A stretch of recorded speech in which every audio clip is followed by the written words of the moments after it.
आकाशी चंद्र चांदण्या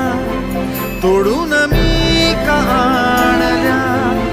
मनाचा पाळणा करू बांधून घे जरा झुला, डोळ्यात तूच साजणी सुखाचा स्पर्श तू नामा, तुझ्या विना उरेन अर्थ जीवना, उजळे तुझ्या हसूने कणकण,